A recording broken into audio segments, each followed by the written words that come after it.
Uh, Good evening, everyone. Welcome to this webinar, which is being organized by the Diaspora Studies subgroup of Delhi Comparatives. sorry. My role here is just to start the program, and at the end, I will end the program. Because as the coordinator of the Delhi Comparatives Diaspora Studies subgroup, Shrimoyee will introduce and coordinate this whole webinar.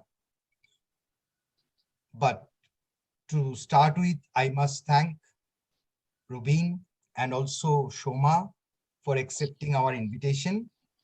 We are really waiting to listen to you, and I'm sure there would be quite a few interesting observations and questions. Now I request Shrimoyee to take over and request her to introduce DC and the subgroup and also the speaker and the discussant. Thank you. Thank you, Amitabh. So I'm just going to talk briefly about the group Delhi Comparatives. So it's an academic group which is initiated by the teachers and students of the University of Delhi, which aims to study the Indian literary scenario through the prism of transmediality and interdisciplinarity. The core focus of the group is to develop a critical understanding of the social and the political dynamics of the Indian, like the multicultural Indian landscape, and the various collaborations and the research projects and the events that we organize. They embrace themes such as comparative studies, marginocentrism, spatiality, dynamic, digital humanities, among the various others. The primary intention is to engage with and enhance the tools, methodology, and approaches pertaining to these different multicultural interactive areas of study. So there are several subgroups, and among the subgroups, one of them is focusing on diaspora and memory studies. So we are trying to organize the webinars in such a way so that we can ensure like dialogues between various disciplines, focusing on scholars who are from the multicultural and multidisciplinary areas of study. And we today's webinar is the second lecture of the series of lectures that we are trying to conduct. And we sincerely hope that the interactions following the talk is going to add a whole new dimension to the way comparative studies function today. Now, I would like to introduce our discussant, Dr. Soma Mukherjee. Dr. Mukherjee is Assistant Professor of Comparative Literature at Visva-Bharti Santi Niketan.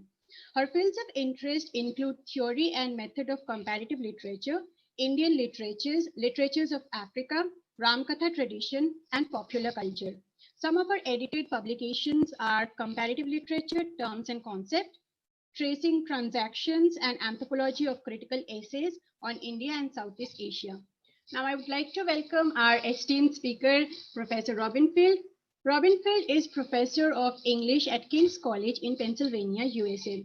Her book, Writing the Survivor, the Rape Novel in Late 20th Century American Fiction, was published in fall 2020 by Clemson University Press, USA, and Liverpool University Press, UK. She is Managing Editor of the journal South Asian Review and Director of the Center for Excellence in Learning and Teaching at King's. Now, I'd like to request our speaker to please take the floor, and it's yours. Thank you.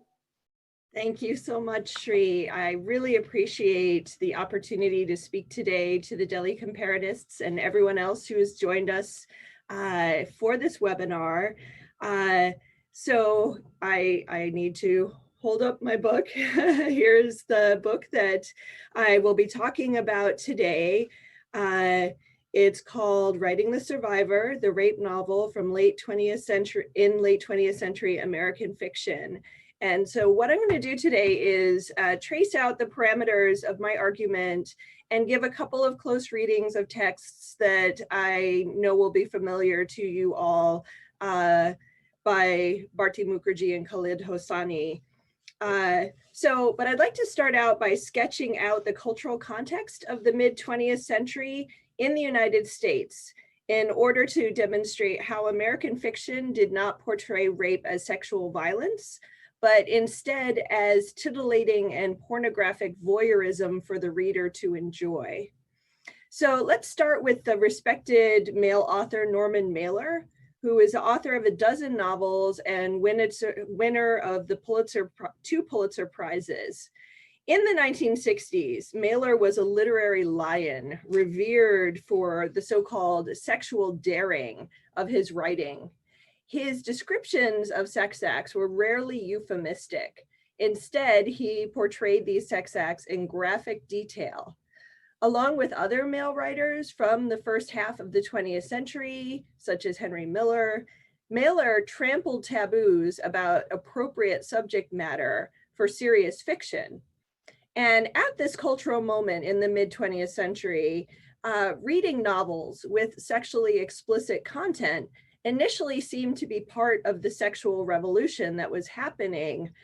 As Andrea Dworkin writes, Miller and Mailer were the sages of sexual liberation.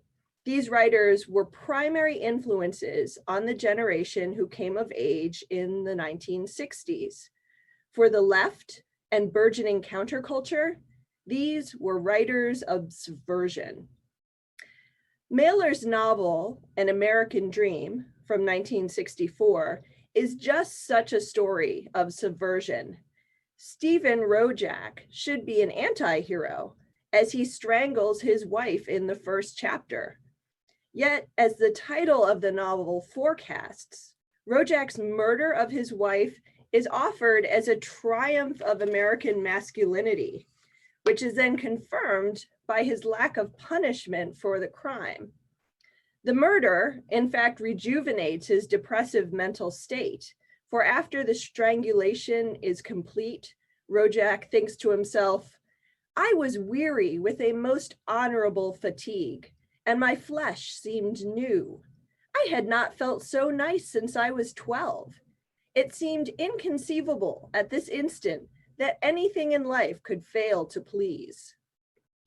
After the murder, Rojak then has sex with his wife's maid. The encounter begins consensually.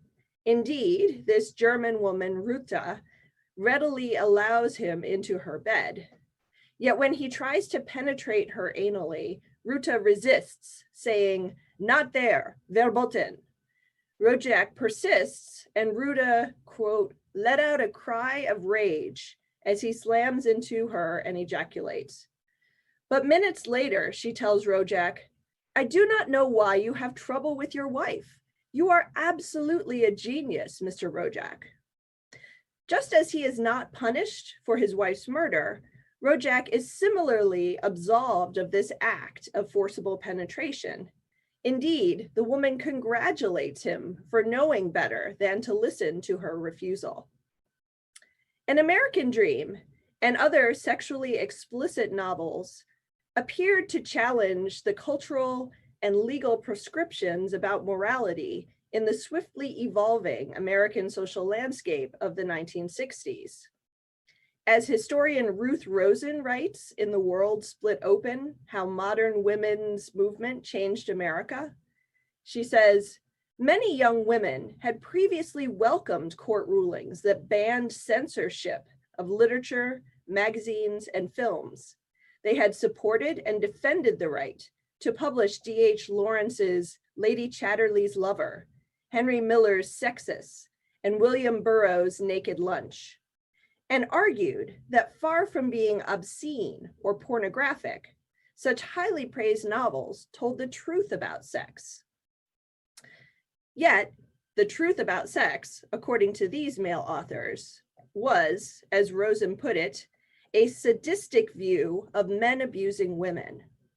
Indeed, Dworkin contends that Miller, Mailer, and Lawrence helped to socialize a generation into believing that force and violence were valued elements of sex.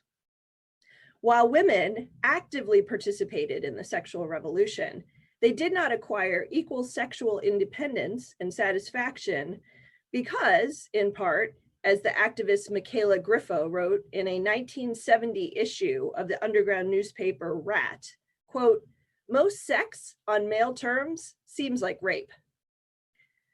With the sages of American literature, such as Mailer, Miller, and Burroughs, and the best-selling novelists Margaret Mitchell and Grace Metalius, who wrote Gone with the Wind and Peyton Place, respectively, they all write scenes of violent and forced sexual encounters, resulting in orgasmic bliss for the women thus treated. It's no wonder that women did not recognize rape in the pages of fiction or even in their own lives. So then we come to Kate Millay, and Kate Millay's groundbreaking work of feminist literary criticism from 1970, Sexual Politics, exploded the notion that violence and domination is an inherent component of sex. By quoting long passages of Mailer, Miller, and Jean Genet, and meticulously deconstructing what they describe as consensual sex, Millay underscores the hatred and misogyny fundamental to these sexual encounters. As historian Ruth Rosen describes, quote, the female characters never seemed to mind male acts of rape, violence, or mutilation. The moment a man penetrated a woman, she invariably experienced sublime heights of orgasmic bliss. In fact, the crueler a male character was, the greater her sexual satisfaction seemed to be. So in Millay's critique of Mailer's novel, An American Dream, she contends that Mailer transparently identifies with his hero, which is why Rojak's strangulation of his wife, Deborah, is portrayed with understanding and sympathy. For Rojak, quote, has little motivation for the killing beyond the fact that he's unable to master his mate by any means short of murder, unquote. Rojak cannot control his wife. Deborah tells him she no longer loves him, she wants a divorce, and she now engages in sexual acts with multiple lovers. His murder of Deborah is a way to both regain his mastery over her and possess her sexually once again. Melding murderous violence and sexual excitement, Mailer likens Rojak strangling Deborah to his hero achieving orgasm, writing, quote, my mind exploded in a fireworks of rockets, stars, and hurtling embers, unquote. Millay posits Mailer to be the first author not only to condone, but to celebrate his protagonist becoming a murderer. She says, in fact, Mailer's American Dream is an exercise in how to kill your wife and be happy ever after. And part of that happy ever after includes committing rape and being applauded by the violated woman for genius. So time will tell whether Mailer's literary legacy will remain intact or whether the misogyny and sadism in his fiction will overshadow his innovations. I personally think the latter. In contrast, the work of Kate Millay remains paramount to contemporary understandings of feminism and feminist literary theory. And Sexual Politics is still today regarded as feminism's first book-length bombshell. Her book challenges readers to think differently, to read differently, to question depictions of women in fiction that demeaned or dismissed women's lives and their importance in society. As Millay writes in the postscript to Sexual Politics, quote, the enormous social change involved in a sexual revolution is basically a matter of altered consciousness. We are speaking then of a cultural revolution. The ideas in Sexual Politics quickly spread beyond second wave feminists and academia to the general public. Just as consciousness raising asked women to consider how their individual lives connected to the larger structures of gender and patriarchy, Millay's book demonstrated how deconstructing literature also reveals gender oppression. Sexual Politics underscored the connection between literature, literary criticism, and social activism. So just as Sexual Politics was published in 1970, a new genre of American fiction also arose in 1970 to combat these twisted notions of rape and sexual violence. And this is where my work with the book begins. I call this new genre the rape novel. The rape novel arose in the wake of the women's liberation movement with the dual mandates of feminist activism and the literary recuperation of female experiences. Critics such as Sabine Silke and Pamela Barnett have argued convincingly that representations of rape in earlier American fiction foremost signify concerns about race, class, and nationality. Building upon this work, I demonstrate how African American, Asian American, Latinx, Native American, and Anglo-American women in the 1970s and early 1980s collectively challenged the traditional troping of sexual violence that erased female subjectivity and agency. The rape novel not only foregrounds the victim and her story in a textual centering, which restores her dignity and self-worth, but it also develops new narratological strategies for portraying violent, disturbing subject matter in a constructive and informative manner. In bringing together many of the key women's texts of the last decades of the 20th century, the rape novel demonstrates the centrality of sexual assault to women's fiction of this era. Ultimately, Writing the Survivor offers a radical reconsideration of the late 20th century American novel. First, by underscoring the importance of women's activism upon its form and content, and secondly, by offering the rape novel as evidence for the critical necessity of reading across ethnic literary traditions. Writing the Survivor rescripts the critical conversation about the representation of rape made by Silke, Barnett, and others by prioritizing the bodily experience of rape. So many critics have been skeptical of the very possibility of understanding a victim's experience and then representing that experience due to the strong influence of deconstruction and other theories of textual instability in the 1980s and 1990s. I argue that this new genre, the rape novel, offers a bold new understanding of the relationship between form and content in the late 20th century in American literature. The rape novel inextricably connects formal methods to social history and textual representation to bodily experience. Feminist thought proves crucial in shaping not only the content and themes, but also the form and structure of the novel, while the physical and psychological manifestations of traumatic experience upon the body also offer a sort of narratological template for portraying sexual violence. Importantly, Writing the Survivor reveals the portrayal of rape as rape to be an inter-ethnic imperative. Ultimately, in bringing together African American, Asian American, Latinx, Native American, and Anglo-American literary traditions, Writing the Survivor demonstrates how comparatist readings of ethnic American fiction offer a more unifying and comprehensive understanding of the late 20th century in American literature. Let us now think about how the inaccurate and misleading representations of rape were challenged by the work of second wave feminism.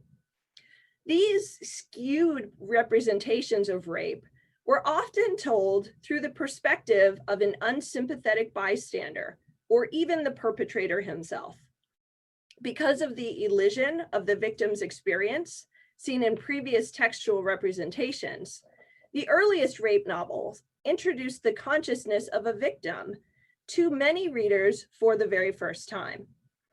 I demonstrate how women began portraying rape, as a violent, non-consensual act, once second wave feminists began to challenge rape myths through consciousness-raising sessions, publications, and public activism. The newfound understanding of a victim's psyche in the rape fiction of the 1970s is derived from two main sources: the literature of the anti-rape movement and autobiographical accounts of sexual assault. Drawing on primary texts, such as social manifestos and polemical books, as well as the work of historian Maria Bevacqua, whose comprehensive study, Rape on the Public Agenda, documents the trajectory of anti-rape activism in the United States, I demonstrate how the rhetoric of this social movement, particularly the persuasive language of polemical nonfiction and the first-person narration in testimonials and autobiographies, inspired rape fiction.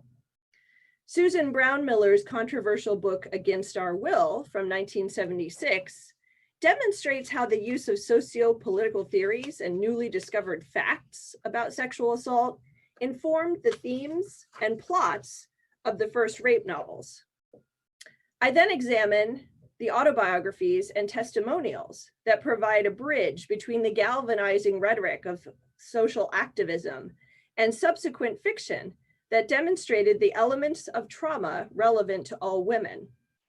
My examination of the diverse texts that contributed to the emergence of the rape novel, from the transcripts of consciousness-raising sessions of ordinary American women to the memoirs of Maya Angelou and Billie Holiday, highlight the primacy of social movements to this new genre, an aspect which continues to be of the utmost importance, even as the rape novel evolves in subsequent decades. The first rape novels, which were written in the 1970s, struggled with the literary legacy of the rape trope and the societal acceptance of rape myths. These texts acknowledge that rape may indeed signify issues of race, class, or nationality. However, they also demand that rape be understood as a violation of a woman's person. These novels portray rape as rape, allowing the reader to understand the violence enacted upon the victim's body, the brutality impressed upon her mind, and the devastating personal and communal repercussions of the act. Rape is no longer merely a signifier for the various power struggles between men. Instead, it is returned to the province of those women who suffer the physical and psychological consequences. This recentering is achieved through the unflinchingly realistic portrayal of sexual violence on the page. Toni Morrison's novel, The Bluest Eye, Marilyn French's The Woman's Room, Gail Jones's Corregidora, and Maxine Hong Kingston's The Woman Warrior are key examples that demonstrate how the traditional readerly reaction of voyeuristic pleasure to depictions of rape is replaced with feelings of shock and horror, more appropriate for the subject matter. The first rape novels offer a new script for the rape story, one that focuses primarily on the experiences of the victim. In addition, reading these groundbreaking texts of African-American, Asian American, and Anglo-American women's literature, in conjunction, emphasizes how vastly rich interpretations arrive from comparative studies. The central prerogative of rape fiction of the 1980s is to underscore the legitimacy of the traumatic experience by providing in-depth accounts of the assault and its physical and psychological repercussions. Novels such as Alice Walker's The Color Purple, Sandra Cisneros's The House on Mango Street, and Bharti Mukherjee's Jasmine all contain harrowing rape scenes that use their detail in order to emphasize the fact that rape engenders deep psychological consequences. Drawing upon Judith Herman's influential work, Trauma and Recovery, I map the depth of emotional damage incurred from sexual violation that is delineated in these texts. Far from glamorizing sexual violence, these novels present an alternative narrative focus that educates the uninformed reader and provides affirmation to those survivors seeking an empathetic community. That these texts bridge ethnic literary traditions testifies to the vital importance of rape fiction as a genre to create a literary memorial to all victims of sexual assault. So let us look closely now at Bharti Mukherjee's Jasmine, a novel that many of you are surely familiar with. Bharti Mukherjee offers a more qualified portrayal of a victim survivor whose attempts to ignore her traumatic past prevent her from making sustained emotional connections. In Jasmine, Mukherjee portrays the trauma of rape and other violence upon the titular character, underscoring how post-traumatic stress shapes the woman's life even years later. Mukherjee reminds readers of the importance of the community and recognizing and supporting victim survivors throughout their recoveries. Mukherjee explored the issue of rape in her first novel, The Tiger's Daughter from 1971, and her award-winning short story collection, The Middleman and Other Stories from 1988. But significantly, neither depiction focuses on the trauma of the experience for the rape victim. In Jasmine, Mukherjee replaces the point of view of the perpetrator with the first-person perspective of the anguished rape victim and refers to the assault as rape. After Mukherjee's protagonist, whom I call Jay in order to acknowledge her myriad identities, loses her husband, Prakash, to a terrorist bomb, she leaves India in order to commit sati at the engineering school in Florida, where Prakash was meant to study. Using falsified documents, Jay makes her way to Europe and meets Half-Face, the captain of the trawler that carries her and other undocumented people to the United States. Once in Florida, Half-Face sees Jay walking down the highway with her suitcase and offers her a ride to the nearby motel where he lives. He denies responsibility for the rape before it begins, his words signaling his intention to have sex with her, regardless of her wishes. Unlocking the door to the motel room, he says, "Note, you are entering because you want to. No coercion involved."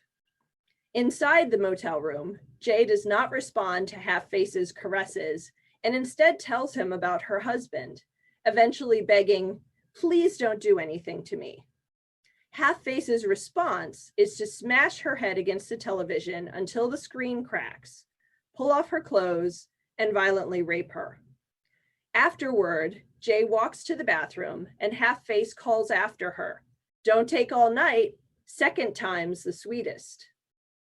In the bathroom, faced with the inevitability of another rape, Jay pulls out the small knife and considers killing herself.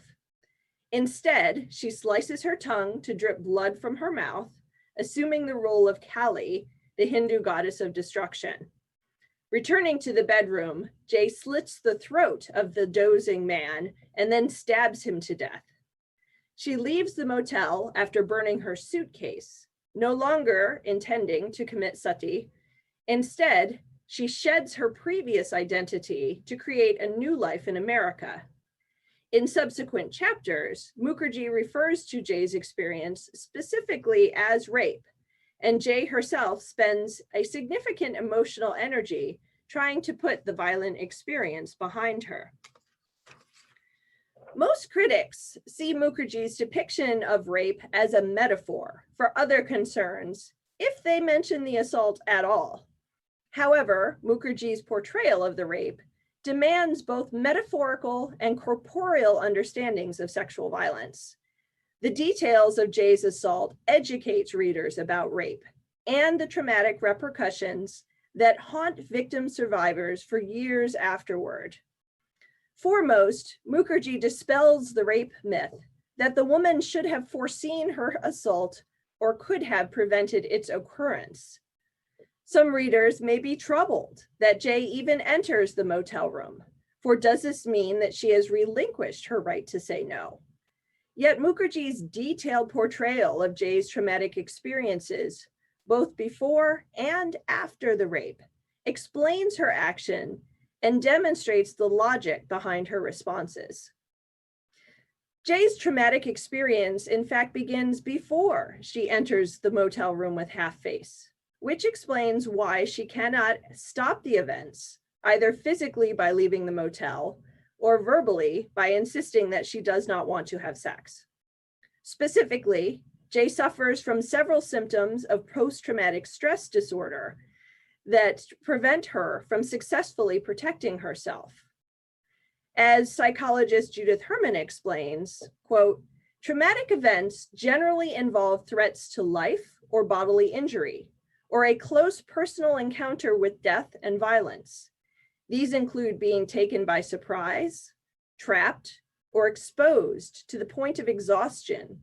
In each instance, the salient characteristic of the traumatic event is its power to inspire helplessness and terror, unquote. Jay experiences traumatic violence even before Half-Face rapes her. First, she survives the bombing that kills her husband. She narrates the experience as follows. Instant replay in slow motion. I can't turn the VCR off. The sidewalk surges. Men scream. I am screaming. My hands touch a red, wet cheek. My eyes are closed. Prakash and I stumble together. I let myself fall to the floor. Voices girdle me. The girl's alive. This is fate. This is a miracle. My husband's body cushions me. They can't pry us apart. We're that close. Jay's account of the bombing demonstrates the symptom of PTSD called intrusion, where the survivor relives the event as if it is continually recurring in the present. Jay's description of the murder follows this model, as her narration switches from the past tense in the previous paragraph to the present tense when recounting the event. She also relives the event as her words, instant replay in slow motion, I can't turn the VCR off, demonstrate. Her traumatic memories also exist as vivid sensations and images. In addition to the violent death of her husband, other traumatic episodes render Jay vulnerable to Half-Face's attack. The unnarrated rapes she suffers on her journey from India to America. These rapes occur when Jay is both trapped and exposed to the point of exhaustion as she travels on charter planes, bribes customs guards, and improvises the next steps of her route alongside other underground travelers. She sends others to buy her food, saying, bring me tea, an orange, bread. Her physical deprivation and vulnerability provoked by exposure and exhaustion, lead to, quote, the numbed surrender to various men for the reward of an orange, a blanket, a slice of cheese, unquote. The repetition here of the orange demonstrates the connection between Jay's physical needs for sustenance and the condition that result in rapes in, quote, boats and cars and motel rooms, unquote. To continue her journey west, Jay must survive, must ingest food, must repel cold with a blanket, and therefore must live through the sexual violations that allow her to survive. Jay grimly endures these traumas by turning to the idea of fate. When Prakash is killed and she survives, the voices around her say, this is fate. And just before she enters the hotel room with Half-Face, Jay thinks, what was fated to happen would happen. Fate and survival become intertwined for Jay. In order to live, she must be raped. In connecting sexual assault and survival, Mukherjee underscores the place of rape in the lives of disempowered women, especially those migratory women with little control over their circumstances.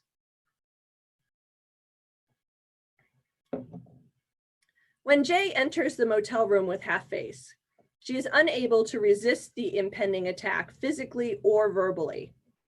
Her helplessness is reinforced by the violence Half-Face inflicts upon her even before the rape itself begins.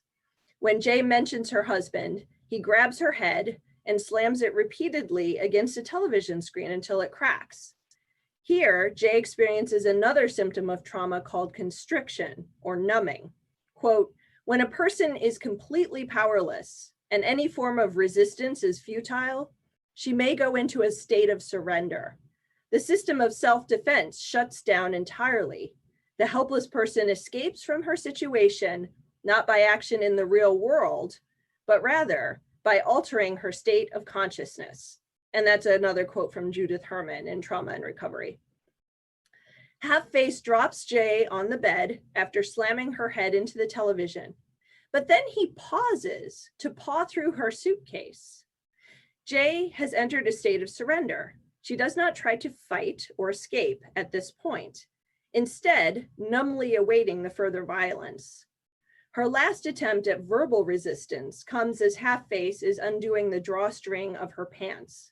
She says, please don't do anything to me. But Half-Face undresses himself and her, and Jay narrates the rape as follows.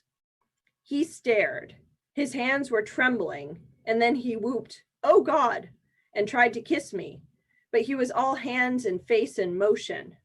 I twisted, only delaying the inevitable, perhaps making it worse, more forced, more violent. I tried to keep my eyes on Gampati and prayed for the strength to survive, long enough to kill myself. Afterward, in the shower, she thinks of suicide, for if she leaves the bathroom, Half-Face will rape her again. Yet moments later, Jay no longer feels numbed into surrendering to Half-Face's violence. Instead, she experiences the traumatic symptom of reenactment, where trauma survivors repeat the traumatic situation, sometimes unconsciously, but other times with the hope of changing the outcome of the dangerous encounter. Jay has been raped many times and is about to be raped yet again. The unresolved feelings of terror and rage that she has numbed herself against inspire her to slit her tongue and re-enter the bedroom with the knife in her hand. She imagines herself as the goddess Kali, who is often portrayed with blood pouring from her mouth.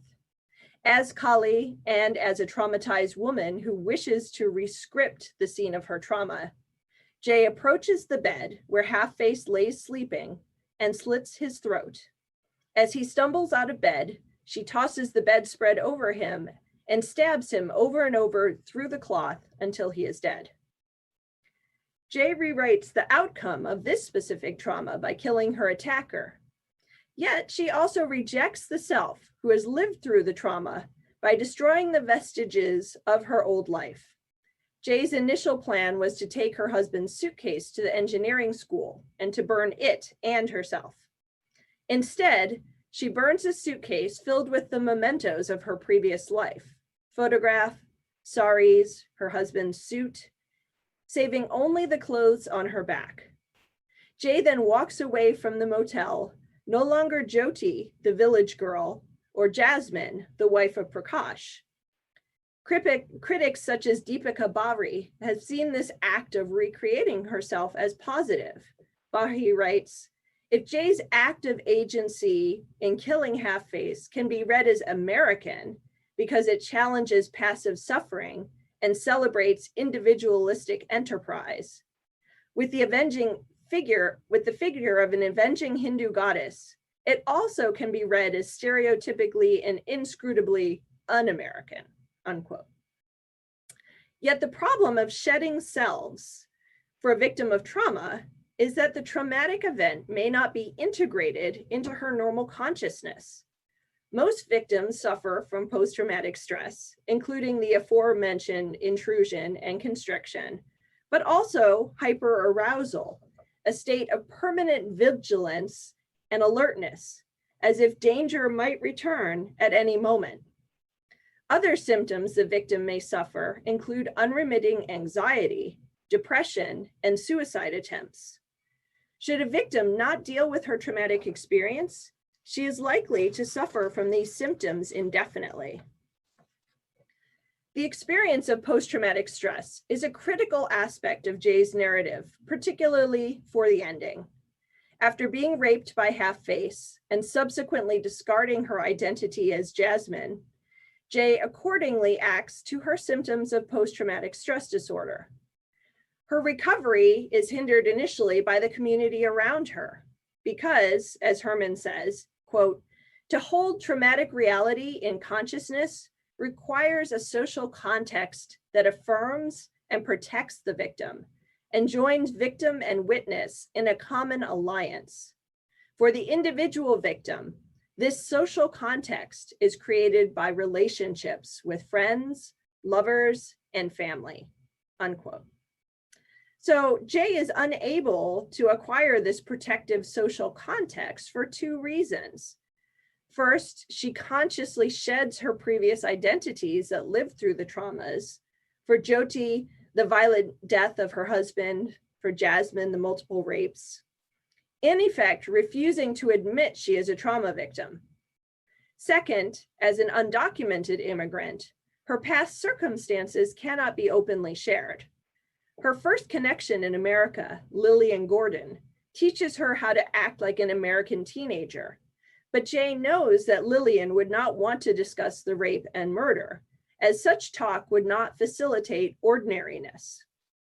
Later, in New York, Jay lives amongst diasporic Indians who equate rape with dishonor.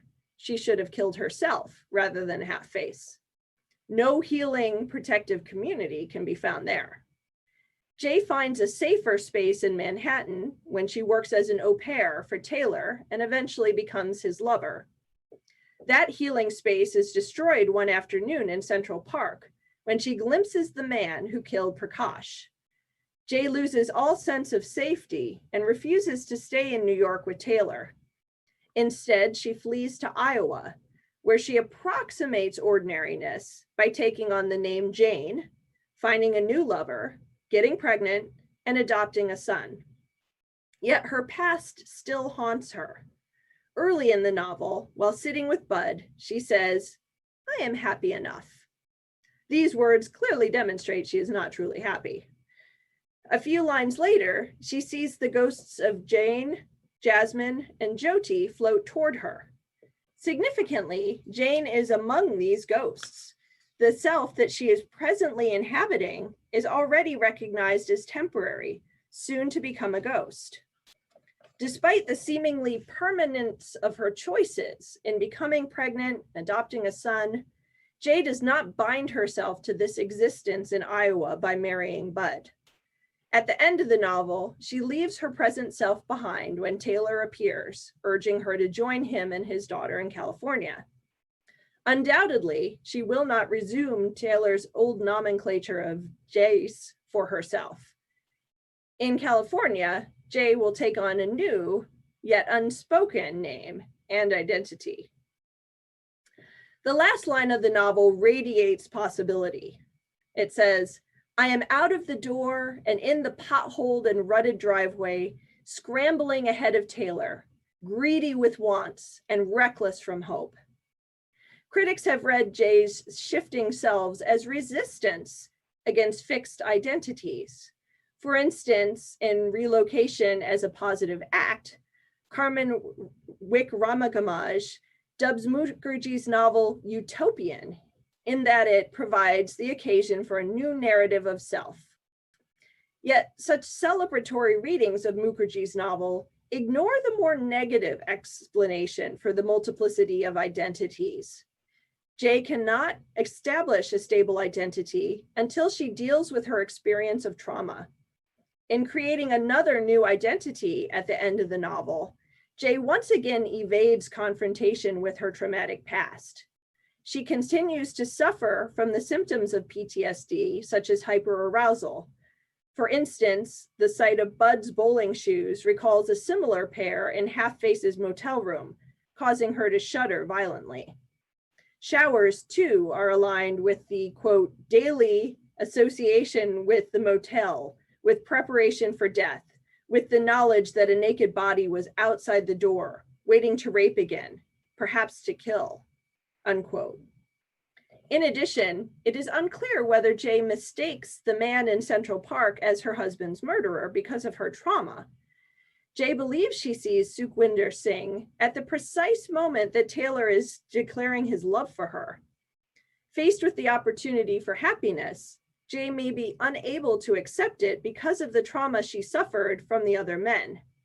The South Asian man across the park turns into Prakash's killer, and Jay declares that she must leave New York immediately, or Singh will kill Taylor and his daughter to get to her. It is more likely that Jay is unable to accept the possibility of happiness and romantic love until she has dealt with her traumatic past.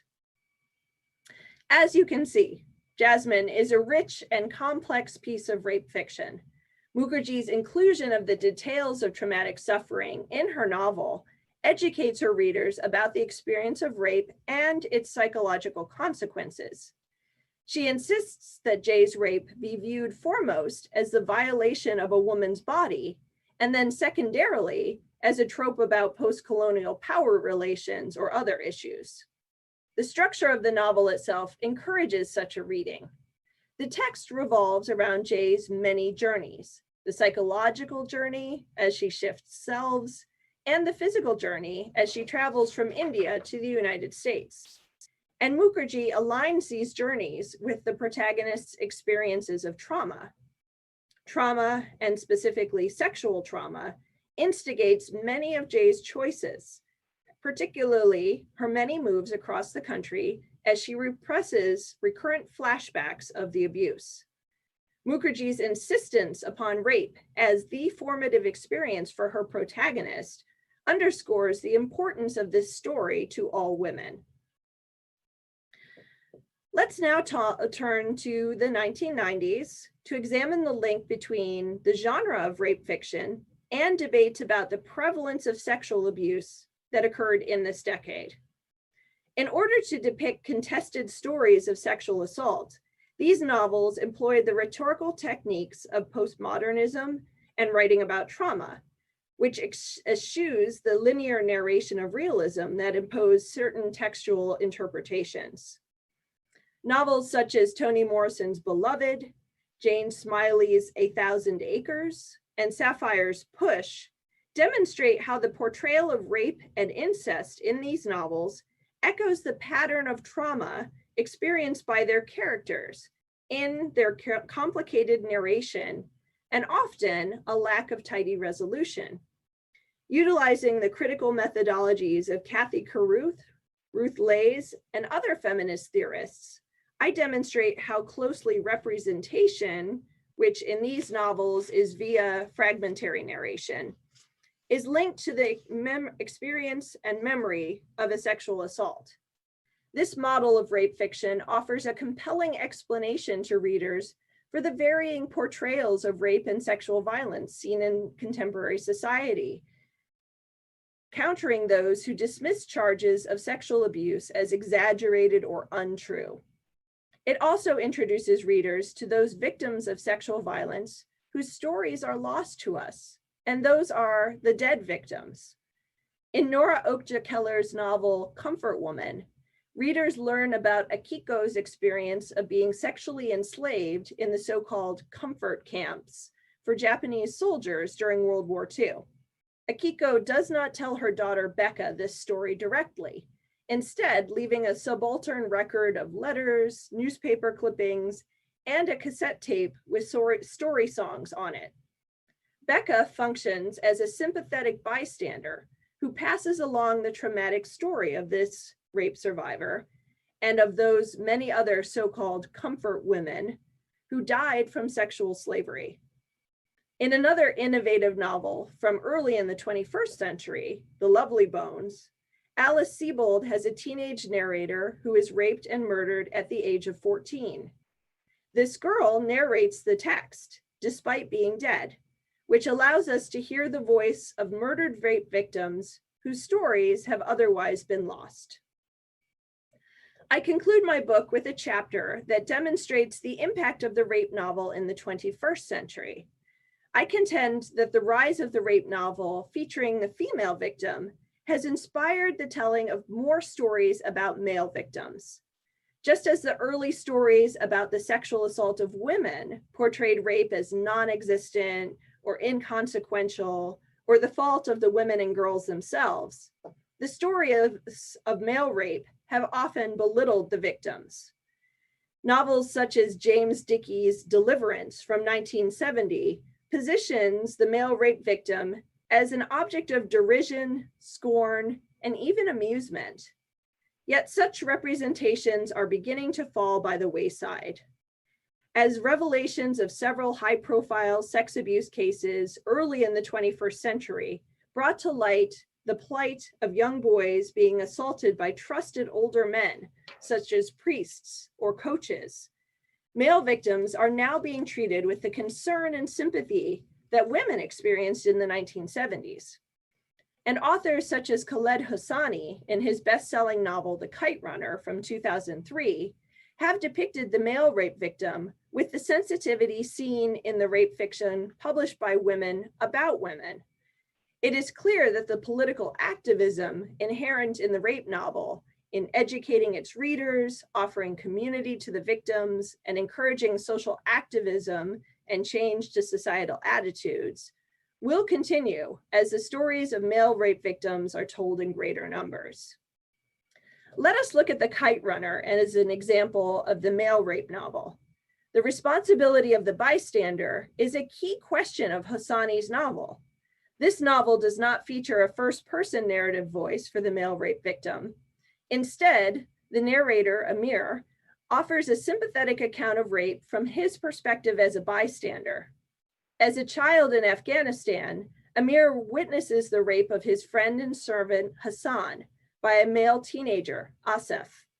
And to his lifelong shame, he does nothing to stop the assault. Indeed, the book opens with Amir testifying to the impact of what he witnesses.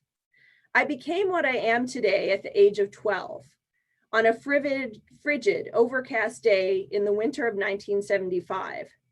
I remember the precise moment, crouching behind a crumbling mud wall, peeking into the alley near the frozen creek.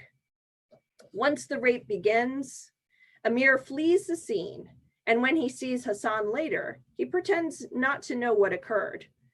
As a child, Amir justifies his inaction in multiple ways. While he is genuinely afraid of what Asif would do to him if he intervened, Amir also underplays the significance of the assault by reflecting that Hassan is just a Hazara. As an oppressed ethnic minority within the majority Pashtun society of Afghanistan, Hazaras often face discrimination. Although he tried to minimize his culpability in Hassan's trauma, Amir is overwhelmed by guilt and cannot face his friend. Hence, he convinces his father to fire Hassan. When, decades later in California, Amir is contacted by a family friend to bring Hassan's son Sorab out of Afghanistan, Amir embraces the chance to be good again. And he also knows at this point that Hassan was his half-brother. Afghanistan is under control of the Taliban, and Hassan and his wife are victims of ethnic cleansing. Amir finds Sorab living as a sex slave of a Taliban commander, who turns out to be Asif, the man who raped Hassan. Against the odds, Amir and Sorab escape from Asif and make it back to the United States. The novel ends with Amir adopting Sorab and hoping to help the boy heal from his traumatic past. The Kite Runner depicts the impact of rape upon the bystander, who literally allows the attack to continue, ignores its existence, and denies the victim justice. Even as a child, Amir knows he has done wrong, for he names the crime he has witnessed. He says, "I watched Hassan get raped. I said to no one." This admission simultaneously erases and perpetuates his knowledge. Amir tells nobody in his community about the rape, but this erasure is recorded through his narration of Hassan's experience to readers. While Amir probably could not stop Asif from raping Hassan, even if he had intervened, his intense guilt demonstrates that the role of the bystander is not only to witness, but to stand with the victim in acknowledging the crime and demanding retribution. As Amir does neither, his guilt remains with him for decades. Although he cannot make up for his misdeeds to Hassan, he rescues Hassan's son Sorab, another rape victim. And at the end of the novel, Amir hopes Sohrab will recover from his trauma, even though the boy attempts suicide and will not speak. Witnessing Amir's guilt is critical for readers to understand the trauma of rape and the culpability of the bystander. The depiction of rape in The Kite Runner thus not only explores the horror of the assault, but also the appropriate reaction by the bystander and the community at large. As Judith Herman so succinctly argues, when traumatic events are of human design, those who bear witness are caught in the conflict between victim and perpetrator. It is morally impossible to remain neutral in this conflict. The bystander is forced to take sides. The Kite Runner allows readers to judge Amir and in turn to assess their own capacity to choose the morally correct action. Yet such judgment may be hampered by Hassani's narrative structure. Because Amir is the first-person narrator, readers do not see Hassan or Sohrab's perspectives about their violent experiences. This omission positions them as passive figures without reactions of their own. Only Amir may present their stories. Further complicating this representation is Amir's position as a savior figure to Sohrab to compensate for not helping Hassan previously. As a member of the minority Hazaras, already bereft of power in this society, and as a child, Sohrab is depicted as unable to help himself and in need of a Pashtun American savior. Such ethnic and national dynamics further obfuscate the male rape victim as a person with concerns of his own. It is important that the existence of male rape is being acknowledged at last, and acknowledged as traumatic to the victim as well as the community.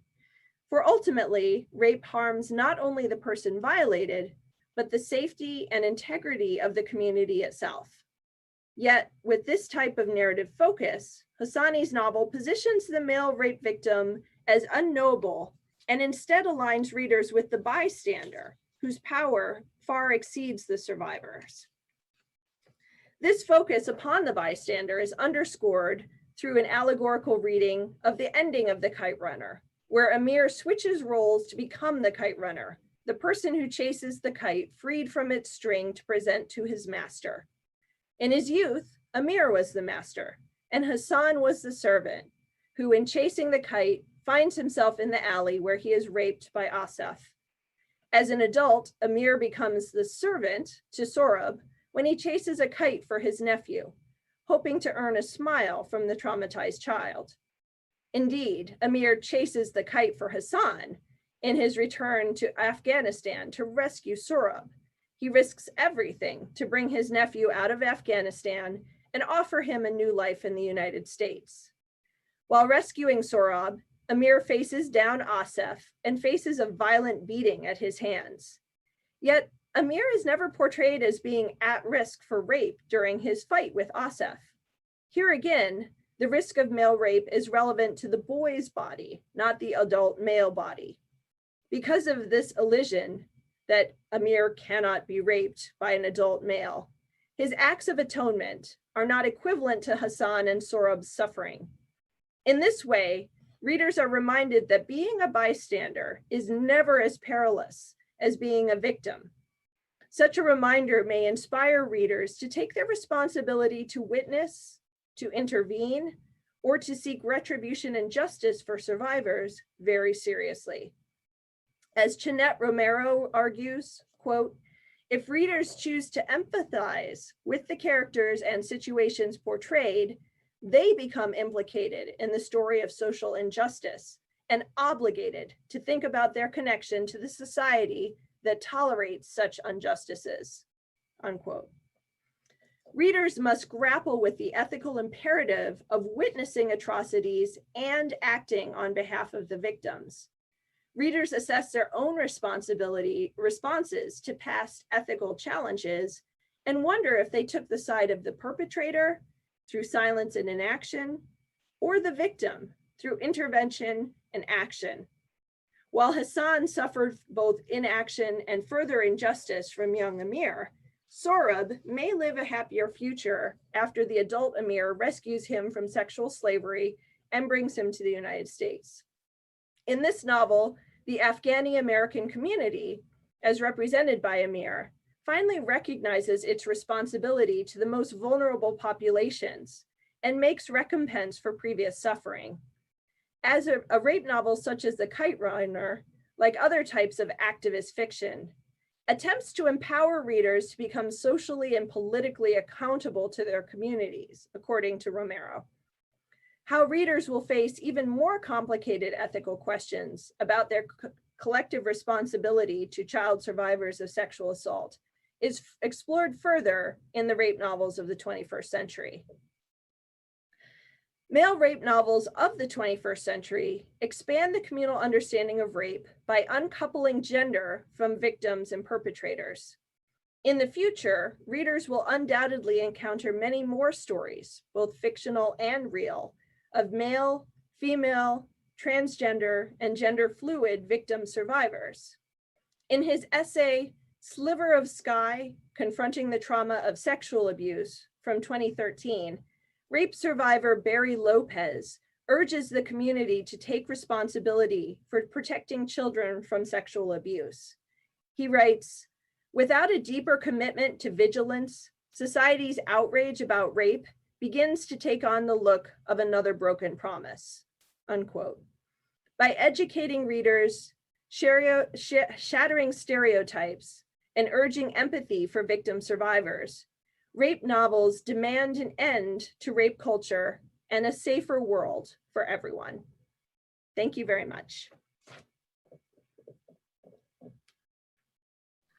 Thank you, Robin, so much for the talk. If I may request now Soma Mukherjee to please comment and discuss and take the floor. Thank you.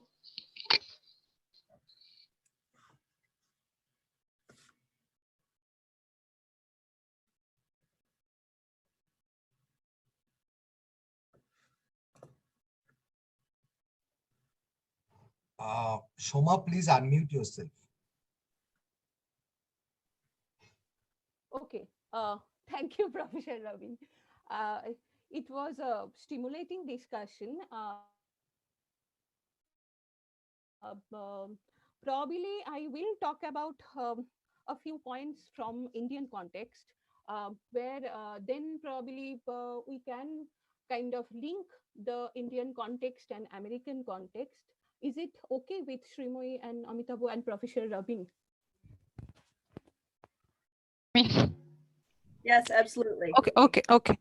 Okay. See, if we look at, say, the depiction of sexual violence in literature, from my understanding, it is not a contemporary phenomena. Rather, in many ancient or medieval literatures in several civilizations, rape or sexual violence find its place.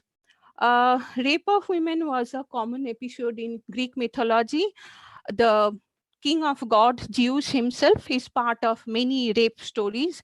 He is believed to have sexually violated several women, namely Antiope, Europa, Hera, Leda, and several others. There was other examples like Medusa. She was raped by Poseidon and was subsequently she was punished for being raped in Athena's temple. If we look at, say, the history of Roman Empire or maybe the mythology, then we'll come across certain episodes like the rape of Sabine women, which was nothing other than forceful sexual violence perpetrated by Roman men. And the act was often normalized as an important step in Roman history that helped them achieve a fairly blended population. In Roman law, the term raptus, because the word is a Latin word, raptus, and the English meaning is seized. In Roman law, the term actually covered many crimes of property, and women were considered property, that is, the abduction of women. These are the rapes of Jews. And see, even in medieval Europe and other parts of the world, we can see, we can come across certain see the examples in history, in society and literature. If I go to say Indian mythology, or maybe in the, if I talk about the Indian context, there are see the few examples we can cite several examples, but few of them are like Ahulla, Gautam and Indra's stories, where Ahulla is one of the most see the beautiful women in that particular time, and the king of god Indra, he disguised himself as her husband sage Gautam and had sexual relationship with her, for which both Indra and Ahulla, they were cursed by Gautam. uh, Ahulla was turned into a stone. There are other examples, but I will cite two examples. One is the story of a demon or Ashur called Jalandhar. He used his special powers of disguise to meet women of say the different people and kind of seduce them, and see the husbands, they found out and they started a war against him, and but they, none of them are able to kill him because of his loyal and chaste wife Brinda. And finally Vishnu actually decided to kill Jalandhar. What he did was he assumed Jalandhar's form and seduced Brinda, and thus destroying that circle of chastity. And that particular episode actually makes Jalandhar vulnerable, and he was subsequently he was killed in the war. And Brinda, she actually cursed Vishnu, and in her later in her later birth, she actually became Tulsi, I think. If we look at, say, the medieval period, I will cite one example for Bengali Krittibash Ramayan. In Uttarakanda, you will find two episodes of Bedavati and Rambha. In the first instance, Bedavati, she was sexually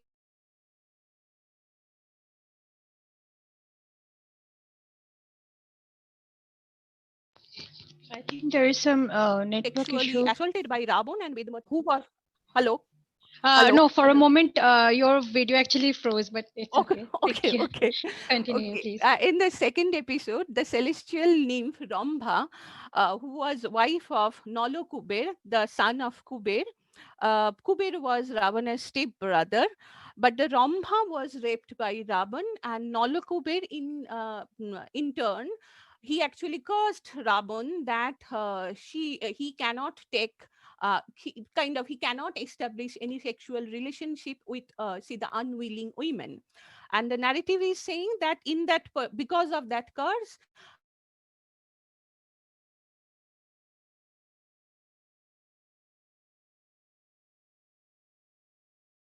Shita kind of see the quote unquote modern literature, see the 20th century India, then we will find that obviously we all know that partition literature, if we talk about the quote unquote partition literature, that in all these literature, see the several languages actually produced several texts in Bangla, in Punjabi, in Urdu, in Hindi. Even in English also, the dominant themes of these narratives are senselessness of the say dividing homes and hearts, the accompanying terrible violence, the trauma of forced migration, loss of the home, etc., etc. All these episodes, in most of these episodes, actually, rape became common motive. Critic and commentators such as Jason Francisco identifies three thematic concerns in literary texts like rupture, protest, and repair. According to him,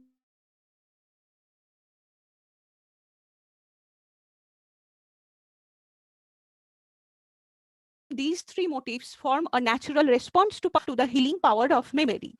So one can look at these narratives as a ploy through which one can articulate the unrecorded, unverbalized experiences in the space of written world, with the hope that all these literary experiences will bring a therapeutic effect. Also, all these hitherto unaccounted narratives play an important role in the making and writing of, say, post-independence history of the subcontinent, because there are, say, the personal narratives which used to be, say, the oral in nature, and subsequently people started, say, the writing all these narratives, or maybe archiving these narratives. And obviously, these are not only, say, the fictions, there are other form of writings. We all know by now that the making of official history is a process in which several other voices have been ignored, silenced, in certain cases even co-opted by the, but that of by the, say, the dominant discourse. But the official history and memory are a small part of a larger vortex of several histories and memories. All material regarding partition, literary examples,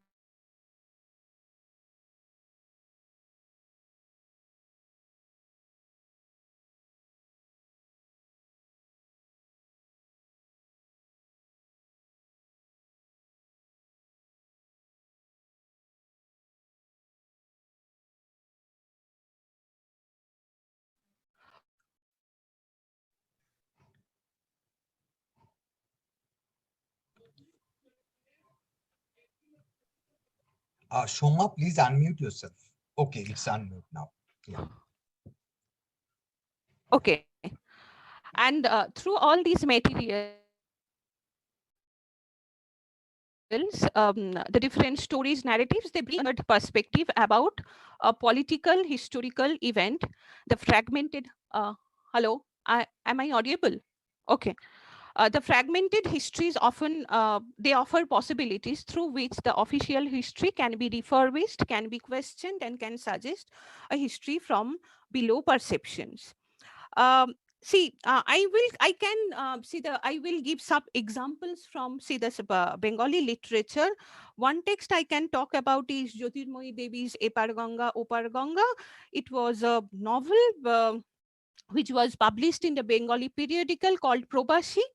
It was published, kind of serialized from um 19 and it was published, sorry, it was published in Probashi, and later on it was published in, as a book form.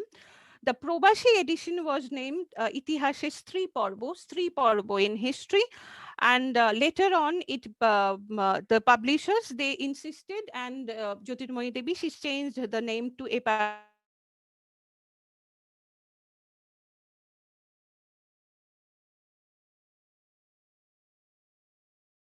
Ganga Opar Ganga, and she published Mahabharat. Interestingly, when see that the whole narrative was divided into certain sections. The first section is called Sutara Datta, second is Adi Parbo, Anushashan Parbo, Stri Parbo. See, except the first section, the other three sections are Parbos from the narrative of Mahabharata. And Jyotirmoyee Devi, in her prologue to that particular text, actually talked about the fact that because Stri Parbo is the last section of one of the the last portion of Mahabharata, where the narrative actually describes the aftermath of Krishna's death, and where in the Mushal Parbo, Sri Krishna and the other the Jadab warriors, they quarreled among themselves and they died. And then Arjun, the great warrior, he actually came to Dwarka and to escort the Jadava woman to the safety of Hastinapura. But during the return journey, the group was attacked by dacoits or doshus, and surprisingly, the great hero Arjun, he had failed to raise his Gandhi and his arch, his famous arch. In front of helpless Arjun, women have been molested, abducted, and died. Jyotirmoyee Devi, she argued that the great Vyasa does not elaborate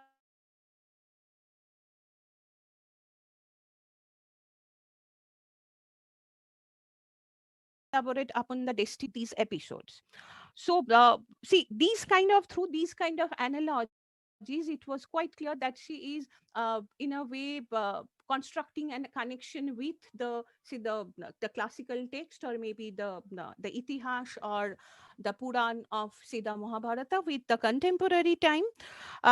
Interestingly, in this particular novel, she actually make a connection between partition which actually happened in the eastern section of India with the western section of India, that how see the different women, whenever they are sharing their trauma, the violence they faced, sexual, physical, as well as psychological. Because in this particular novel, the central protagonist Shutara, she used to live with her father, mother, and say the elder sister and brothers in see the eastern part of Bengal, the Noakhali, the contemporary Bangladesh. And when riot actually broke out, uh, her mother and sister, elder sister, they got say the raped, they committed suicide, and say the none of her family member actually survived, except her elder brother, who was at that point of time living in Kolkata. And see, one of their Muslim neighbor actually rescued her, and later on she actually transferred to Kolkata, and there she actually stayed with his sister-in-laws, like her Bodhi's place, and where she actually faced certain kind of discrimination, a certain kind of see the not only say that it's not physical torture, it's rather see the mental torture. And see when see the and later on she actually shifted to a Christian boarding school, where she found that boarders are lower caste, see the Hindu or orphan girls who have been converted into Christianity, and all of them bring new perspective to Sutara's life. Many historical quote unquote moments bring new questions to Sutara's mind.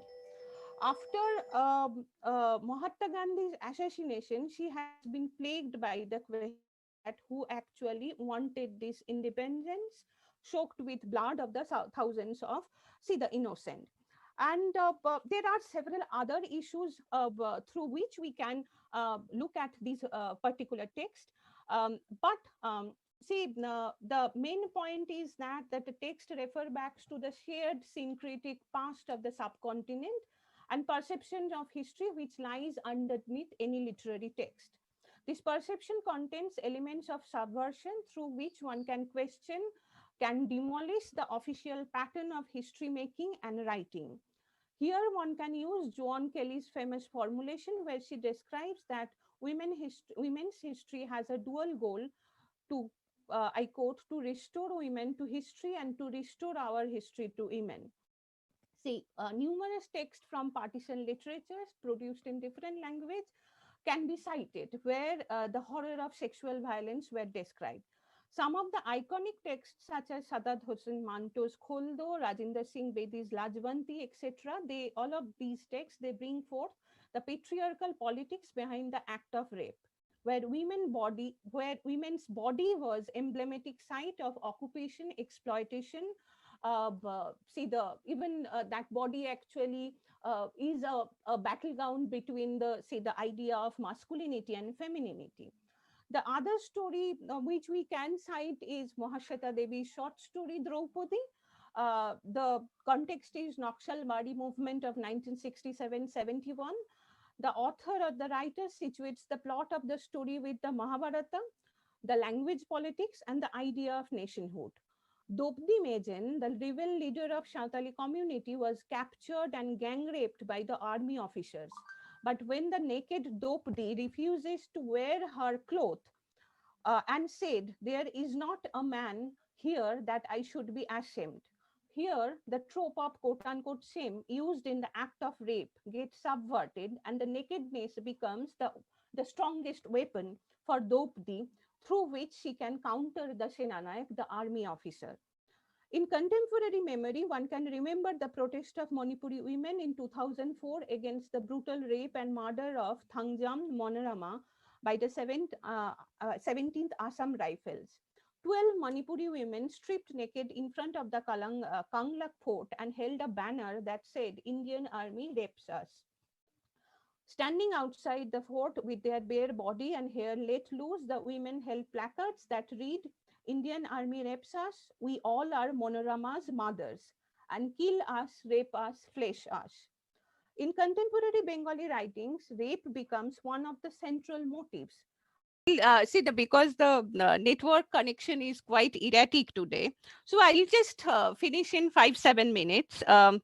I actually I want to talk about certain writers like Bengali writers, Mallika Sengupta, Bani Bosu, or Suchitra Bhattacharya. Through their writings, they bring forth issues such as workplace sexual harassment, inherent gender violence in the public space, specifically in the office space as well as within the family. Uh, More specifically, all these women's were highlighted the issue of marital rape and question of consent in any sexual relationship. Mallika Sengupta's novel Shilota Hanir Pore depicts workplace harassment, the the consequent inherent gender bias in legal system and in the larger society.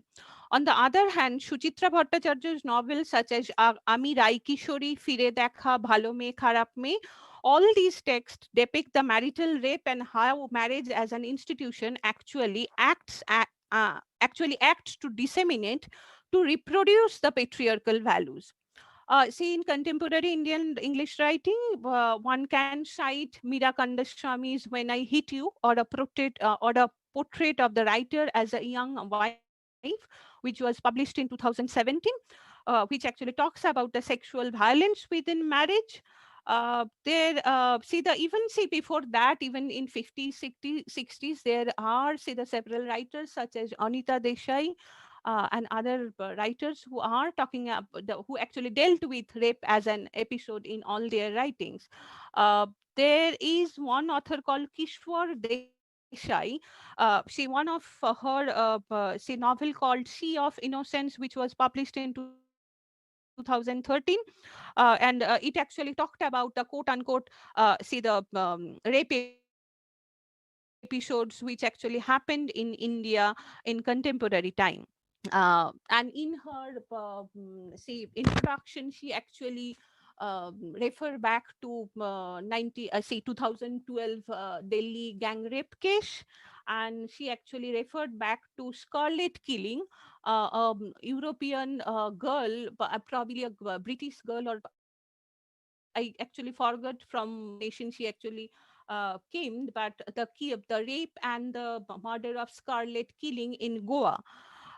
In popular culture in India, see the culture in Indian films and teleserials, time and again we find episodes where heroes' sisters or friends get raped, and the righteous indignation and consequent revenge spree of the heroes re-establish the masculine feminine dichotomy. One can cite thousands of say the examples from see not only in Hindi films, even say from other language films. See no, I am remembering Onkush, which was released in 1986. In most of these films, incidentally, the rape victim commits suicide. The trend continues even in contemporary films like Kabil, which was released in 2017. Also, there are films like Article 15, which was released in 2019, which tries to display how gender, class, and caste categories are interrelated in the issue of rape. With the popularity of web platform series such as Delhi Crimes, which was released in 2019, which actually depicts the infamous 2012 Delhi gang rape case and how the Delhi police solved the case. In this context, one can cite an American drama television miniseries called Unbelievable, which was kind of really good, which was released in 2019 and available in Netflix. The series depicts the inherent gender biases existing in police and legal system. Uh, my see the parting or concluding argument is that the depiction of rape and its effect on individual and community are a common theme in literature and popular culture. age-old patriarchal mindset, gendered ideology, and a few other reasons based upon which rape happened.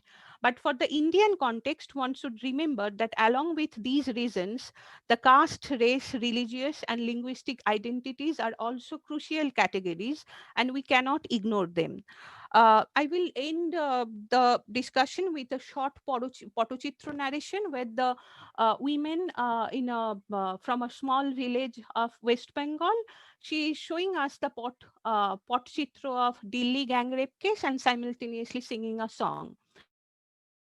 I am referring back to that particular video to remember how contemporary, see the culture actually became part of, say, our our folk traditions. Shrimoyee, because my connection is quite erratic. Hello, hello. Should I try to play the video for you? Yes, because my connection is really giving me problem.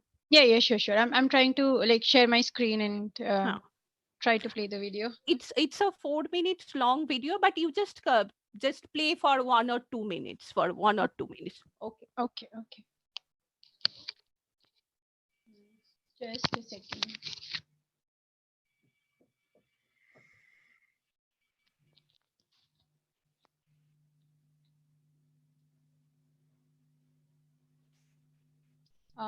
Is my screen visible?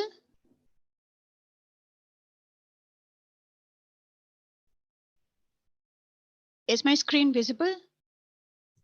No, not yet. Okay.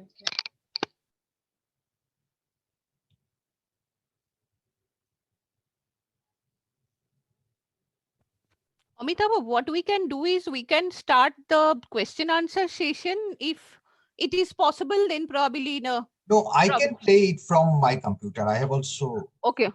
Okay, I'll do this. Okay. Actually, I tried to, but I don't know if my screen sharing is visible or not. Okay, let me check.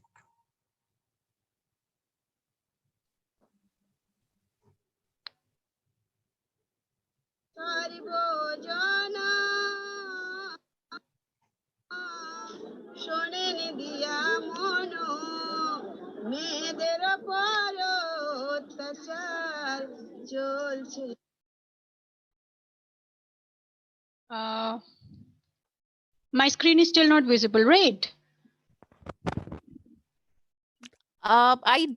If there is problem, then probably we can. No. Just a second.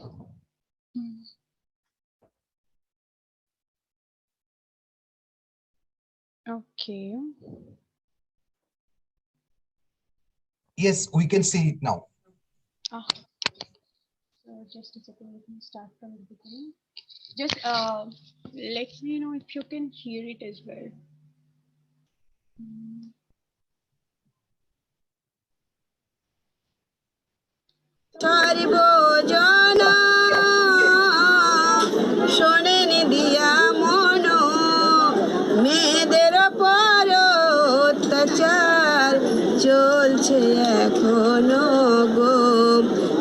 অপমান সইতে পারছি না শোনো জ্ঞানী গুণীরা ভেবে দেখুন আপনারা এই দুঃখ সইতে পারছি না মেয়েটি ছিল বন্ধুর সাথে তাকে গাড়িতে বেঁধে রেখে বাসের ওপরে দুর্ঘটনা আগে কোনোদিন শুনি না এই অপমান সইতে পারছি না শোনো জ্ঞানী গুণীরা ভেবে দেখুন আপনারা এই দুঃখ সইতে পারছি না এত অত্যাচার করে ফেলে দিল রাস্তার ধারে পাবলিকরা দেখে খবর দিল থানাতে এই অপমান সইতে পারছি না শোনো জ্ঞানী গুণীরা ভেবে দেখুন আপনারা এই দুঃখ সইতে পারছি না যে চারজনেতে অত্যাচার করিল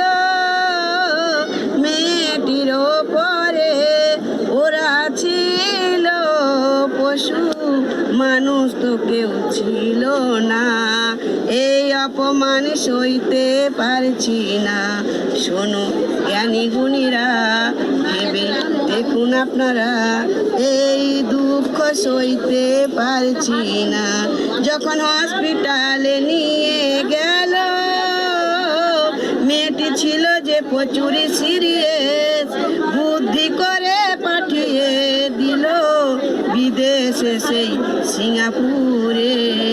এই অপমান সইতে পারছি না।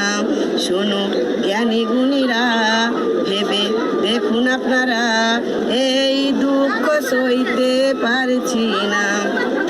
সিঙ্গাপুরে দিদিমণি ডাক্তার মিলে করিল চিকিৎসা, সারা পৃথিবীর মায়া ছেড়ে চির বিদায় নিলেন। এই অপমান সইতে পারছি না। শোনো জ্ঞানী গুণীরা, ভেবে দেখুন আপনারা, এই দুঃখ সইতে পারছি না। সামনে জানা কুম্ভ একটি ছিল মেয়েটার মন, ভেঙে তুবড়ে ছিঁড়ে ফেলিল সারাটি জনমের মতন। এই অপমান সইতে পারছি না। শোনো জ্ঞানী গুণীরা, ভেবে দেখুন আপনারা, এই দুঃখ সইতে পারছি না। যেই চারজনেতে অত্যাচার করিল মেয়েটির ওপরে, ওরা কিন্তু পেয়েছে সাজা, জানাই আমি সবার কাছে। এই অপমান সইতে পারছি না। শোনো জ্ঞানী গুণীরা, ভেবে দেখুন আপনারা, এই দুঃখ সইতে পারছি না। নয়া পিংলা থেকে এসেছি।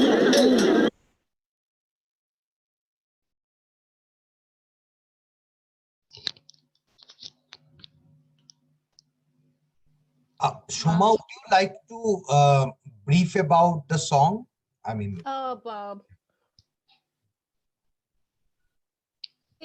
the Pottochitra tradition actually talks about a story, and they usually sing with that particular story. Here, the singer is saying that the learned and the knowledgeable ones, we cannot endure or maybe tolerate the suffering. And then she actually talked about see the whole episodes of the Delhi gang rape case, where Jyoti Pandey, she was brutally raped by few people in a moving bus. And see, from the first panel, from the top onwards, the story actually progressed, that how she was raped and actually thrown away from the bus, and then how police actually captured the rapists, and how she was airlifted because of her medical condition. She actually airlifted from Delhi to the Singapore, but in spite of all these, she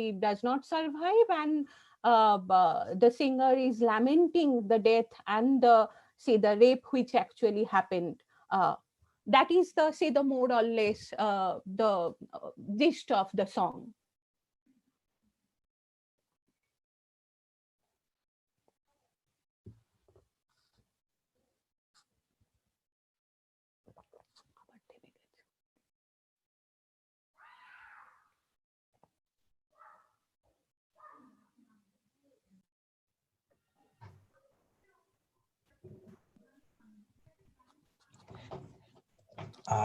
yes, Shrimoyee, I think Soma has completed. Okay, so so anyone who would like to ask questions, maybe directly here, any participants who would share some comments or any observations or any questions?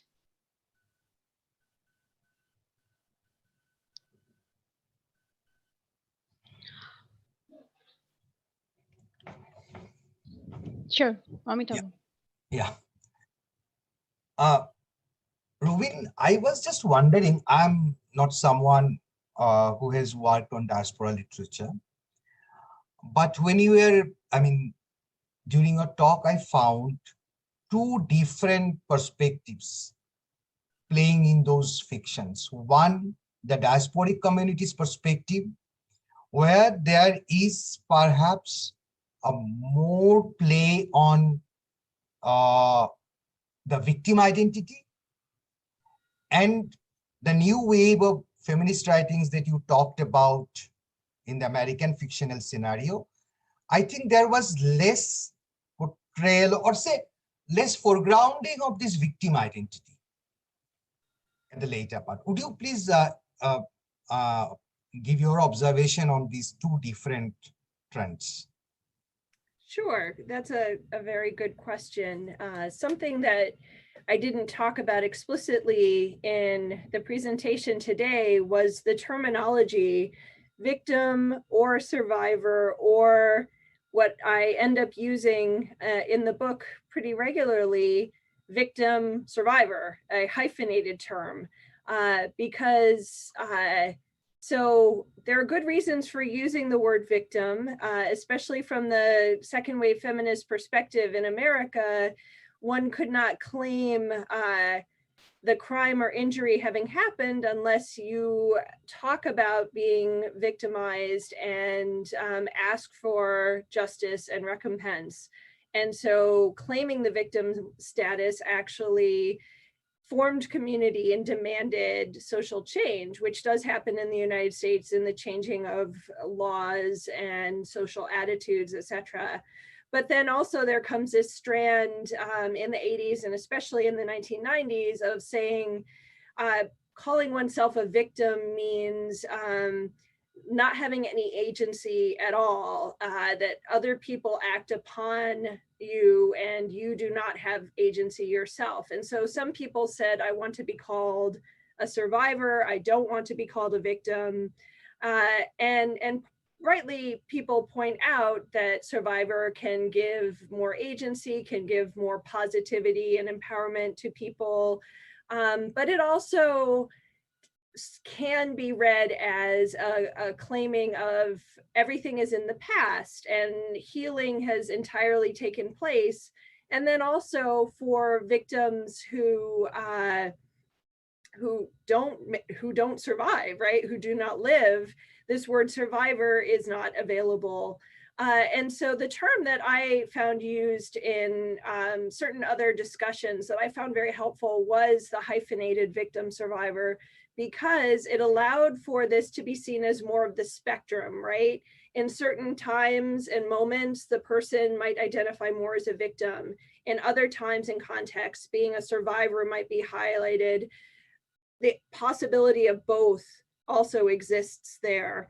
And so I think when you're talking about the diasporic community's perspective, all right, so one thing I do in the book, I try, excuse me, to be very careful to do is pay attention to the specific historical contexts, the intersectional identity between race and nationality and gender, and certainly when talking about South Asian literature, we want to talk about caste as well. And so each of those contexts has to be taken into account. And so perhaps within a diasporic community, there is more concern about the victim identity still, because of also the connotations beyond the personal experience, right? Within certain American contexts, the focus can be on the person, their experience, their personal experience and recovery, and taking away perhaps some of the troping of this crime means something about a power play between caste or between race or whatnot. And that's what I'm arguing in the book, is that you don't have to say that it doesn't signify other aspects of power struggles, but for so long, this is what rape meant. It meant men struggling over power, and the woman suffering didn't matter ultimately. It was more about what the men themselves were struggling over, trying to prove. And so when you're saying that in the feminist context that maybe there's less foregrounding of the victim experience, I think that's because of this deliberate pulling away from the troping of rape as meaning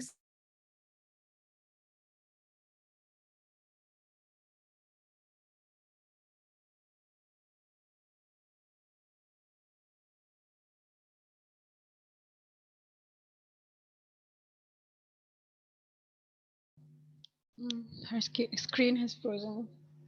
important, and so perhaps the survivor aspect is most important.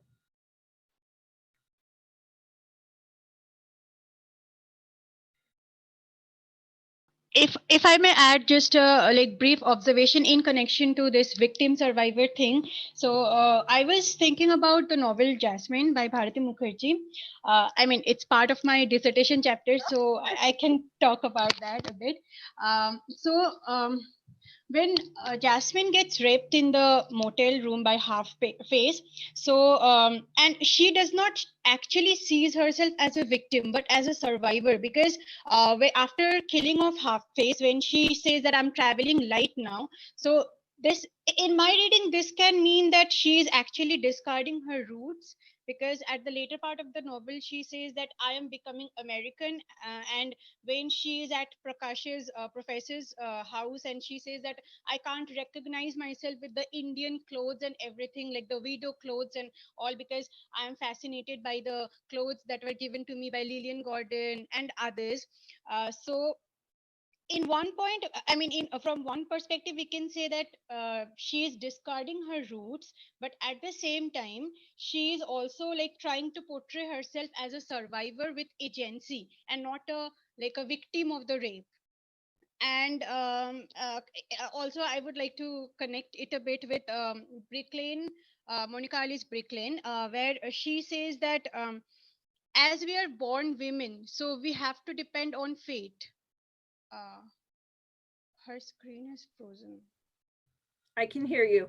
Oh, okay, that's great. As you said, this connection with the fate. So, as Nazneen's mother also says the same in Brick Lane, that as we are born women, so we have to depend on fate. If we were meant to ask questions or have authority, God would have like made us man or a male person in the society. So, this is just a brief observation that I would like to comment on. I like that connection to Brick Lane a lot.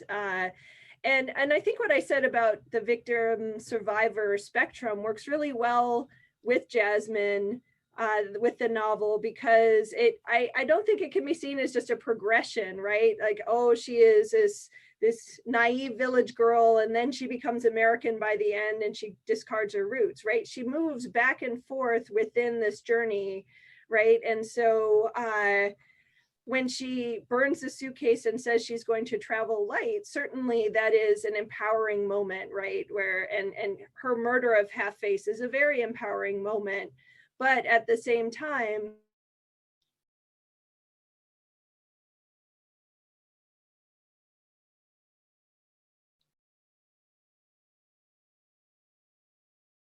Uh-oh.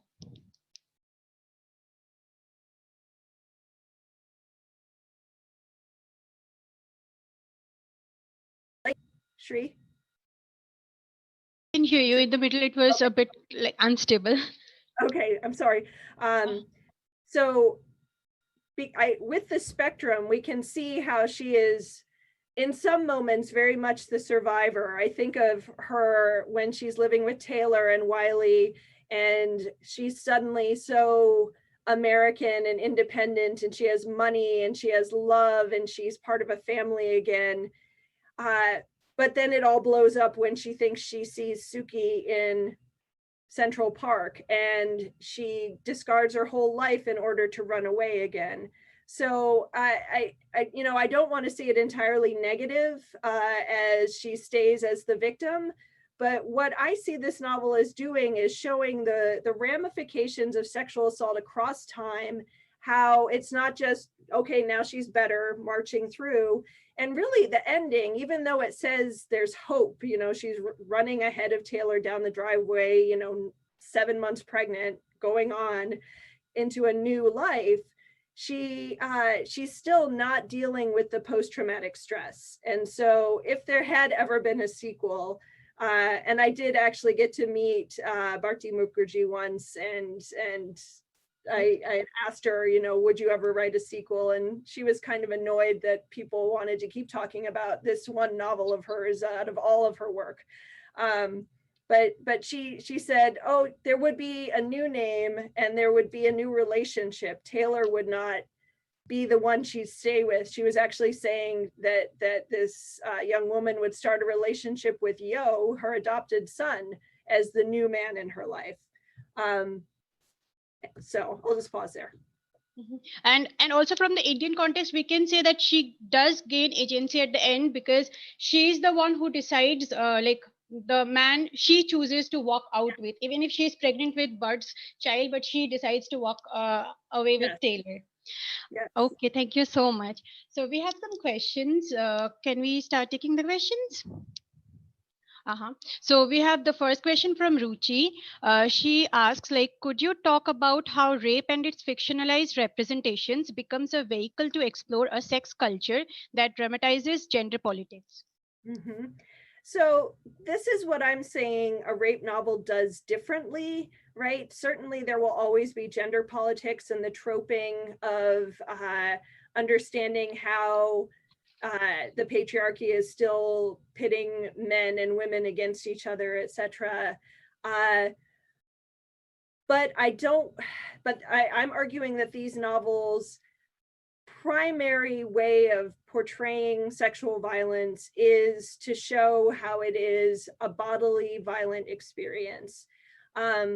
So what's most interesting to me maybe at this moment in time is how the male rape novels where the men are victims is demonstrating how gender politics is actually not related to sex, right?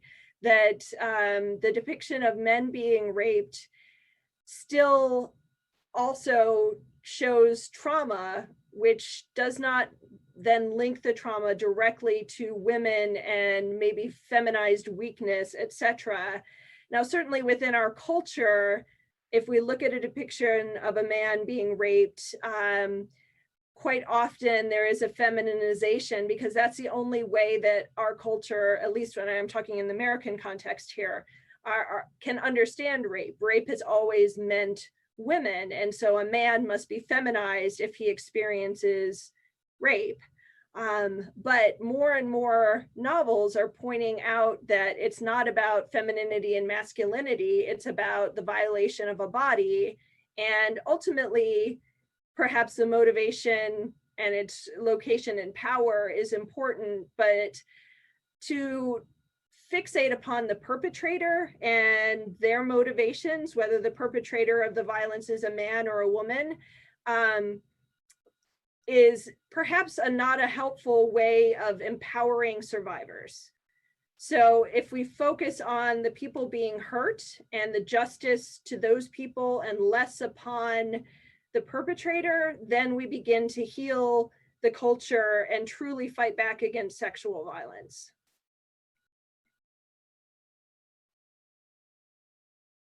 Thank you so much. We have our next question from Dr. Indra. He says, the recentering narratives of sexual violence, which you discussed, at least affirm in some measure the dignity and self-worth of the victims in these novels. They also prompt us to develop new narrational strategies in telling these stories. How radical do you see these literary developments? I think they're very radical because they are connecting literature to social activism very explicitly, right? We read a rape novel, and while reading will always be a private experience of one person and a text, there is a community that is created by rape novels. In the 1980s, in particular, I point out how the very realistic descriptions of violence, very graphic depictions of violence, work as education to people who may not ever have talked to somebody who experienced rape.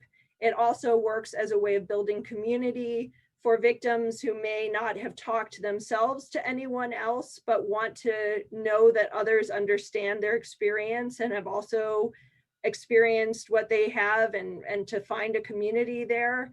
And so realism, while it may seem like it's replicating the violence, it's not a voyeuristic, titillating pornography the way it had been in Norman Mailer, or even in Ralph Ellison in Invisible Man, when he talks, he has Jim Trueblood talking about having sex with his daughter, and we have the lustful older white man looking on, enjoying this story of a man having sex with his daughter. And we have no voice of the daughter and very little voice of the wife who stopped the crime from happening. And so I think that the narratological developments here in talking about rape are very radical, because they change the way the stories are privately received and then also publicly received. I would say in the 1990s, when we see more of a postmodern narrative technique of uncertainty and fragmented narration and confused chronology, that sort of echoes some of the symptoms of post-traumatic stress in a way, and also underscores and educates to the community that not all stories can be told with one set of facts or understanding. So when we think about how in court cases, a lawyer would say, well, when you talked to the police this time, you told the story this way. But then when you talked to the police a month later, you told the story that way. Because there's not one way to tell the story, you are lying, right? These texts are saying, no, stories are innately unstable and told in multiple ways, and we cannot expect that to show that a crime didn't take place. So I'm seeing in the chat the further comment here from Dr. Indra about with little gender politics involved in the act of violation, as you put it, would rape simply be seen as a sickness?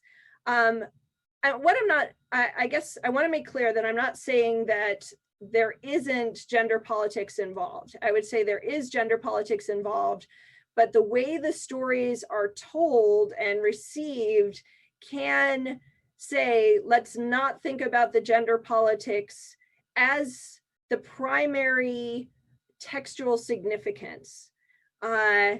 So the rape itself harms the victim and harms their sense of self and their bodily integrity, but there will be gender politics, and let's make sure that the activist element in this fiction works to change laws. So our respondent, Dr. Soma Mukherjee, was talking at the end, and I did miss some of her comments because of the internet connection, but she talked about two series, Delhi Crime and Unbelievable, which focuses on an American set of detectives solving serial rapists' crimes. The fact that these stories are told in a new way, we are horrified rather than aroused at the idea of sexual violence. We are angry that these perpetrators had able to commit the crimes in the first place, and then we're glad when they are caught and put into jail, right? This is a way of showing, when it comes to our own communities, right, these crimes are very infrequently prosecuted in the United States still today.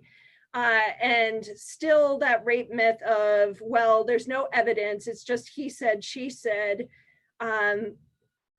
These kinds of stories being told in this new way hopefully are educating people to believe the survivors and to hold people accountable. And I think that can do really important work in attacking this real social problem.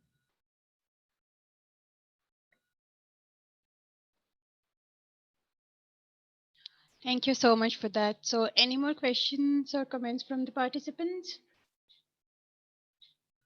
or any observations?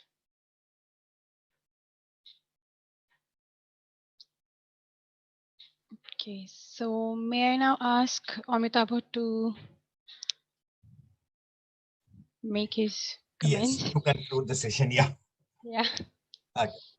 Okay, let me start with thanking both the speaker and the discussant. You see, while this discussion was going on, I was thinking of Sohila Abdullali.